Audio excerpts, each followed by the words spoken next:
حدیث میں آتا ہے کہ سب سے افضل صدقہ وہ ہے کہ جس میں صدقہ کرنے کا دل نہیں چاہ رہا ہو. بات آ رہی ہے سمجھ میں؟ صدقہ کرنے کا بولو بھائی دل نہیں چاہ رہا ہو, وہ نکالو جیب سے. اور صحابہ یہ بھی پوچھتے تھے کہ کہاں خرچ کریں. نبی نے فرمایا, ہاں پہلا فائدہ میں بتا دوں کہ دل کی اصلاح ہوتی ہے. دوسرا فائدہ ذہن کو سکون ملتا ہے, ڈپریشن اسٹریس ختم ہوتی ہے. تیسرا فائدہ اللہ کا غضب ٹھنڈا ہوتا ہے. گناہ انسان سے ہو جائے اللہ غضبناک ہوتے ہیں. آپ نے فرمایا آگ سے بچو, اگرچہ کھجور کا ایک دانہ صدقہ کر کے ہی ہو, کچھ نہ کچھ کرو صدقہ تاکہ اللہ کا غضب کیا ہو, ٹھنڈا ہو. تو بہت سارے ہیں. رمضان میں چونکہ نبی سخاوت کا دریا بنا کرتے تھے تو رمضان میں زیادہ کرنا ہے. کرنا کہاں ہے, یہ بہت اہم سوال ہے. سب سے پہلا حق اسلام نے آپ کے غریب ترین رشتہ داروں کا بنایا ہے. آج کل غریب لوگ مارکیٹ میں اویلیبل ہیں نہیں. پہلے میں یہ بتا دوں, آپ غریب تلاش کرنا مشکل کا ہیں, لیکن اتنے آسانی سے نہیں ملتے, اس میں فراڈی زیادہ ملتے ہیں. تو اگر رشتہ داروں میں کوئی واقعی مستحق ہے تو جنت کمانے کا اس سے بہتر موقع آپ کے پاس نہیں ہے. اور رشتہ داروں کو تو ویسے بھی ہدیے دے دیا کرو بھائی. بہن بھائیوں نے آپس میں پیسوں کے تبادلے چھوڑ دیے. دعوتیں ہو رہی ہیں جن کا کوئی فائدہ نہیں ہے. بلا کے اتنا قورمہ دیکھ پکا کے سب کو کھلا دیا. وہ پہلے اپنے گھر میں نہیں کھا رہا کیا بیٹھ کے؟ پیسوں سے جتنی حاجت پوری ہوتی ہے کسی کی, اتنی دعوتوں سے پوری نہیں ہوتی. تو پیسے دو بھائی ان کو. رواج ہی ختم ہو گیا کہ بھائی اپنی بہن کو لفافے میں ڈال کے پیسے دے دے. اور رشتہ دار جو قریبی ہے نا, ان کے لیے مستحق ہونا ضروری نہیں ہے. مستحق تو زکوٰۃ کے لیے ضروری ہے, پھر ورنہ زکوٰۃ ادا نہیں ہوگی. ویسے صدقہ دینے کے لیے سامنے والے کا مستحق ہونا ضروری نہیں ہے. اپنے قریبی رشتوں کو آپ ہدیے کے نام پہ لفافے میں پیسے ڈال کے دے دیا کرو. یہ چیز ہمارے معاشرے میں ختم ہو رہی ہے. تہادوا تحابوا, آپ نے فرمایا ایک دوسرے کو ہدیے دیا کرو, اس سے محبت بڑھے گی. بجائے دینے کے کیا کر رہے ہیں, الٹا کھا رہے ہیں. تو سب سے پہلا حق کس کا ہے؟ قریب ترین رشتہ داروں کا, پھر دینی مدرسوں کا, پھر اور جو بھی اللہ نے آپ جو بھی خیر کے کام ہیں, ہسپتال ہیں جو اچھے کام کر رہے ہیں, کہیں بھی جہاں آپ کا دل کھٹکتا ہے. لیکن اتنی بات ضرور ہے کہ اللہ نے جیسے ایمان والوں کی یہ صفت بیان کی کہ یہ نماز پڑھتے رہتے ہیں, اسی طرح اللہ نے بتایا کہ ان کی جیب سے اللہ کے لیے پیسہ نکلتا رہتا ہے. اور یہ پیسہ آپ کی جیب سے نکل کے ضائع نہیں ہو رہا, اللہ کے بینک میں انویسٹ ہو رہا ہے, اللہ کی تجارت میں انویسٹ ہو رہا ہے. اللہ فرماتے ہیں کہ اللہ سخی ہے, وہ بہت زیادہ اس کو بڑھا چڑھا کے دے گا. اس کی مثالیں دی, کمثل حبۃ, جیسے گندم کا ایک دانہ, اس میں آپ کو لاکھوں دانے نظر نہیں آئیں گے, لیکن آپ زمین میں بوئیں تو ایک ایک دانے سے کیسے لاکھوں لاکھوں دانے پیدا ہوتے ہیں. تو ایسے ہی اللہ مسلمان کے صدقات و خیرات کو پھیلاتا رہتا ہے اور بڑا کرتا رہتا ہے اس کو.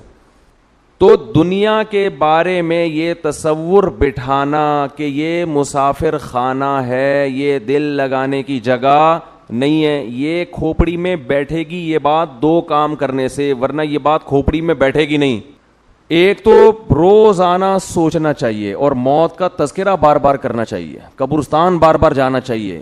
اس عمل سے انسان کو یہ احساس ہوتا ہے کہ میں دنیا میں رہنے کے لیے نہیں آیا. نبی صلی اللہ علیہ وسلم نے فرمایا, کنت نہیتکم عن زیارت القبور فزورها فانها تذکر الآخرہ, میں نے تمہیں قبرستان کی زیارت سے منع کیا تھا. لوگ پہلے بدعتیں کرتے تھے, وہاں شرک ہوتا تھا. فرمایا اب تمہیں اجازت دے رہا ہوں اس لیے کہ قبرستان جانے سے آخرت کی یاد تازہ ہوتی ہے, احساس ہوتا ہے کہ کل ہم نے بھی لیٹنا ہے یہاں پہ. دوسرا کام جس سے دنیا کی محبت کم ہوتی ہے وہ ہے اللہ کی راہ میں مال خرچ کرنا. خرچ کرنے کا جذبہ پیدا کرنا چاہیے.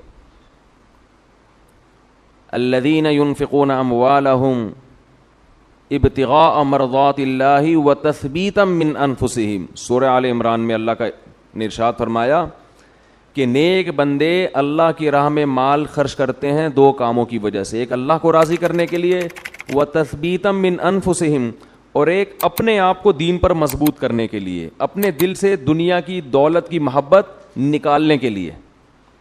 یہ جو نوٹ ہوتے ہیں نا, نوٹ کڑک کڑک, پہلے زمانے میں صوفیاء کرام اپنے مریدوں کے دل سے دنیا کی محبت نکالنے کے لیے ان سے نوٹوں کو جلوایا کرتے تھے. اب آپ نہ جلائیں, یہ ٹھیک عمل نہیں ہے, لیکن پہلے ایسا علاج ہوتا تھا.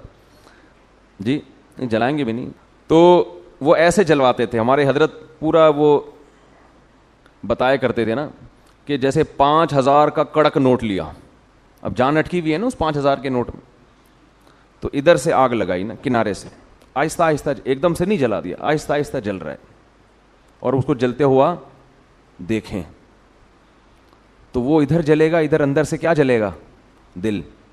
تو جب دل اندر سے جلے گا نا تو جلنے سے جراثیم آپ کو پتہ ہے کیا ہو جاتے ہیں, ختم. تو دل کے اندر جتنے وہ نوٹوں کی محبت کے جراثیم تھے اور محبت کے جو گٹر ابل رہے تھے وہ آہستہ آہستہ ختم. یہ کام آپ نہ کریں, یہ جائز بھی نہیں ہے, لیکن پہلے بعض صوفیہ کرام یہ کروایا کرتے تھے تاکہ اس کے, وہ پہلے پتہ ہے کیسے اصلاح ہوتی تھی, مرید کو دیکھتے تھے اس کمبخت کی بیماری ہے کیا, شیخ ٹریس کرتا, آبزرو کرتا تھا کہ اس میں مسئلہ ہے کیا. وہ کہتے تھے یہ نماز تو پڑھتا ہے, یہ جناب رشتہ داروں سے بھی اچھا سلوک کرتا ہے, سب کچھ ٹھیک ہے, لیکن اس کے اندر فالٹ یہ کہ یہ نوٹوں سے بہت زیادہ محبت کر کے بیٹھا ہوا ہے, اس کو پیسوں کا نقصان برداشت نہیں ہوتا. پھر شیخ اور مرشد یہ کرتے تھے اس کے دل سے پیسے کی محبت نکلواؤ. اب تو بہت سے شیخ, سب نہیں, اچھے تو ہر جگہ ہیں, بہت سے شیخوں کے دل میں جتنی پیسوں کی محبت ہوتی اتنی تو مریدوں کے دل میں نہیں ہوتی. شیخ اپنے مرید کی جیب پہ نظر رکھ کے بیٹھا ہوتا ہے, کمبخت نے 6 سال ہو گئے آج تک ہدیے کے نام پہ 1 روپیہ بھی نہیں دیا ہے.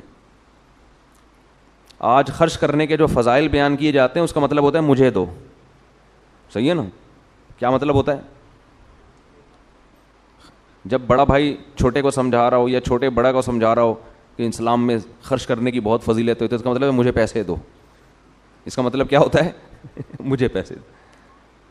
بیوی شوہر کو جب سمجھا رہی ہوتی ہے کہ انسان کو سخی ہونا چاہیے, کھلا ہاتھ ہونا چاہیے, اس کا مطلب پیسے نکالو. شوہر بیوی کو جب سمجھا رہا ہو قناعت اسلام میں بہت زبردست چیز ہے, اتنا مت ہاتھ پھیلاؤ کہ کل قرضہ لو, اس کا مطلب ہوتا ہے مجھ سے پیسے مت مانگو, 5 روپے بھی نہیں دوں گا میں تمہیں. تبھی تو نصیحت کا اثر نہیں ہوتا نا. کیا خیال ہے بھائی؟ نصیحت کا اثر ہی نہیں ہوتا. اپنے لیے سخاوت ہونی چاہیے, دوسرے کے لیے قناعت ہونی چاہیے. ہمارے یہاں معاملہ کیا چل رہا ہے؟ الٹا. تو قرآن کہتا ہے کہ ہمارے نیک بندے اللہ کی راہ میں مال خرچ کرتے رہتے ہیں, تثبیتا من انفسہم, اپنے نفس کی اصلاح کے لیے, اپنے دل سے دولت کی محبت نکالنے کے لیے. اپنے اوپر بھی خرچ کریں, اپنے رشتہ داروں پہ بھی. سب سے پہلا حق کس کا ہے؟ رشتہ داروں کا. آج اپنے اوپر خرچ کرنے کے لیے تیار نہیں ہے, حیرت اس پر ہوتی ہے. کنجوسی کی انتہا ہے یا نہیں ہے؟ پھر جو اپنے اوپر خرچ کرتے ہیں لوگ ان پہ انگلیاں اٹھا رہے ہوتے ہیں, اس کے پاس گاڑی کہاں سے آئی, اس کے پاس یہ کپڑے کہاں سے آئے, یہ کہاں سے آیا, وہ کہاں سے آیا. بھائی ہر آدمی تو ضروری نہیں کہ کنجوس ہونا, بعض لوگوں کو اللہ دیتا ہے تو وہ خرچ کرتے ہیں,